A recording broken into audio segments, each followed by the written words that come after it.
Some gifts are not meant to be found. They are meant to find you. What does it feel like to be invisible? The stall at the edge of the market.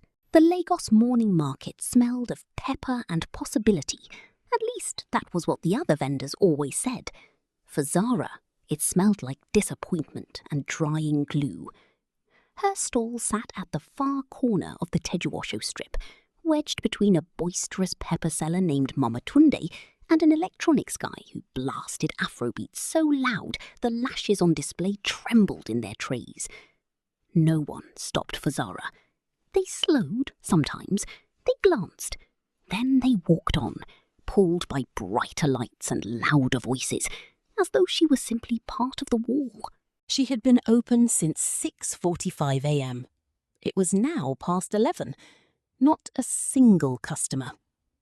Zara straightened the velvet display board for the 4th time, lining up her wispy naturals, her dramatic 25mm volumes, and her handcrafted featherweights with a precision no one would ever appreciate.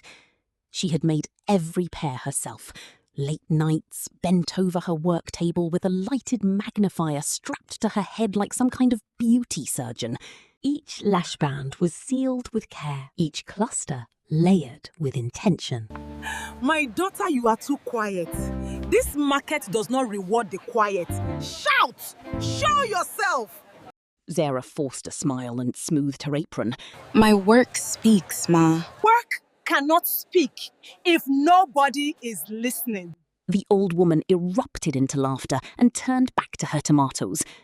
Zara watched a girl in a yellow dress walk past, slow her step, look directly at the featherweight lashes, Zara's best pair, priced at 3,500 naira, and then drift away toward the next stall, where a vendor with a ring light and a Bluetooth speaker was doing a live TikTok demo.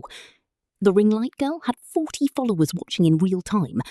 Zara had a hand-painted cardboard sign that read, Zara's Lashes, handmade with love. She pulled out her notebook and crossed off day 47. 47 days of opening, 11 sales total. A woman who almost quit, and the mirror that told her not to. The weight of unseen hours. By afternoon, the heat had turned the market into a slow simmer. Zara packed a pair of lashes she had been gifting to herself. Dramatic arched clusters she called Midnight Oya, named after the storm goddess her grandmother used to invoke in whispered prayers. She held them up to the light. They curved like crescent moons. They were, by any honest standard, extraordinary.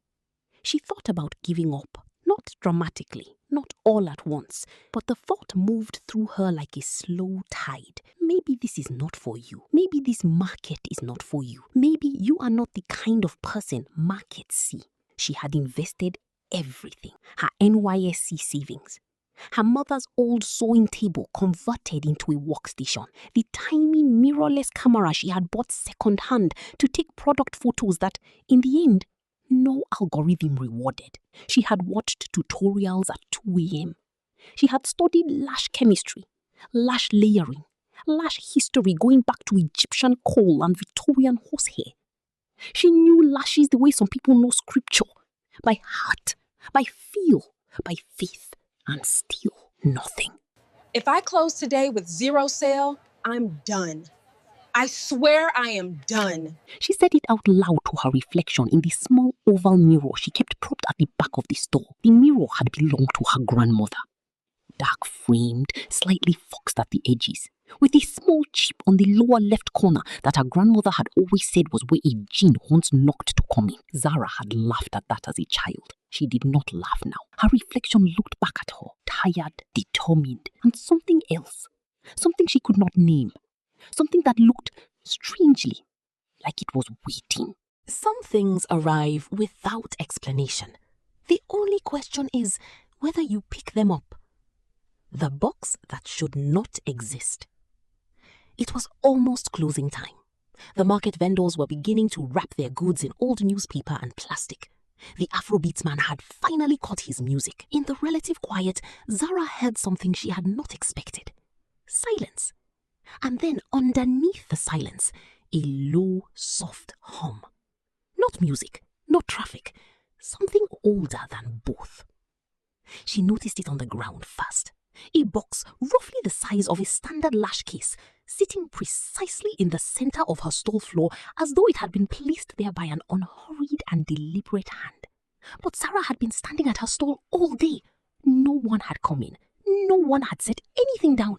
She was certain of this. She was certain. And yet the box was there. It glowed. Not brightly, not in the way of electronics or torchlight. It glowed the way embers glow when you blow on them. Deep amber and soft rose pulsing in a slow rhythm that matched, she realized with a cold shock, the rhythm of her own heartbeat.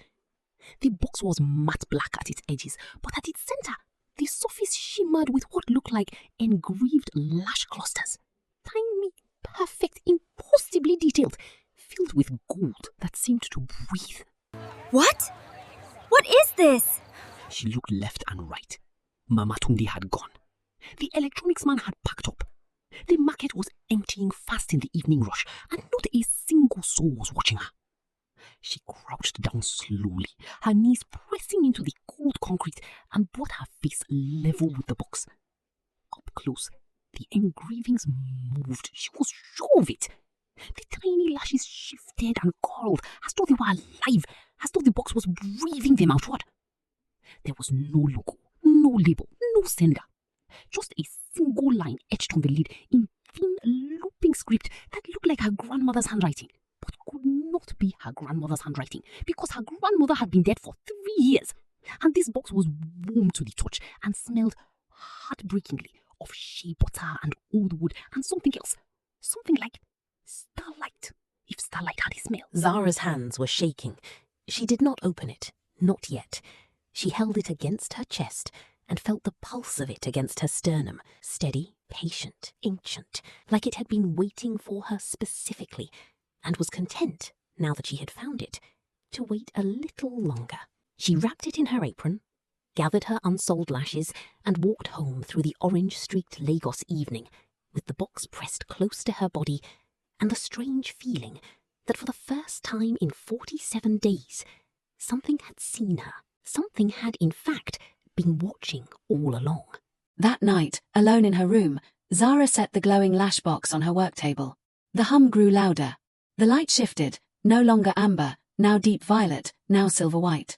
And when she finally reached for the latch, her grandmother's mirror, hanging on the wall across the room, the one with the chip where a djinn once knocked, cracked clean in two. Not from impact.